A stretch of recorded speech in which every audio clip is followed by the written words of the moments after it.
Coucou tout le monde. Alors me revoici avec un autre petit support que je vais vous montrer. Donc cette fois-ci c'est pour les ATC coins. Quand je fais des échanges de coins, je les mets là-dedans. Donc je vais vous montrer un peu sur le même principe que celui pour les ATC. Donc ici vous avez un petit tag qui permet de faire la fermeture. C'est juste un bout de ficelle passé dans le trou. Voilà. Ce petit tag est fait avec un tampon Stampin' Up assez ancien. Pour faire cette petite présentation, donc vous voyez ici de jolis petits coins envoyés par des copines. Alors celui-ci c'est lui, et l'autre de mémoire c'est Natou, ouais, c'est ça. Donc je vous les ai mis dedans pour que vous voyez ce que ça donne, parce qu'évidemment quand je les envoie, après je les ai plus. Alors pour faire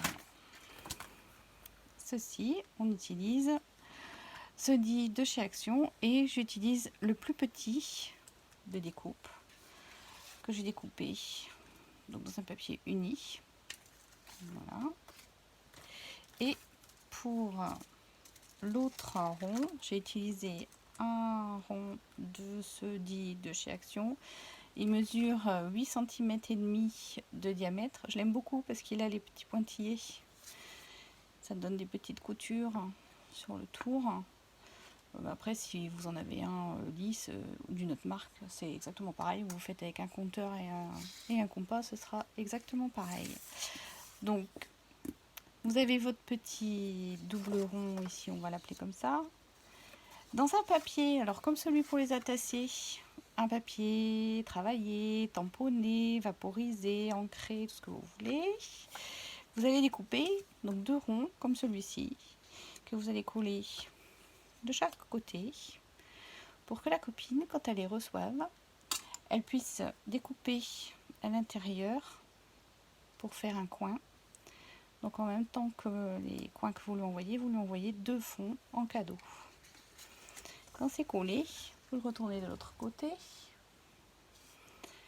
Vous reprenez votre rond bleu, vous le pliez en deux, vous coupez et vous venez de coller ici en mettant de la colle que là où il y a les pointillés. C'est à ça que servent mes pointillés en fait de repère pour moi mettre la colle, de façon à former une petite poche dans laquelle vous mettez vos coins. Et après, si vous souhaitez, vous pouvez écrire un petit message. Moi, j'ai mis j'aime les tâter ses coins par Carolka. Carolka, c'est moi. Voilà.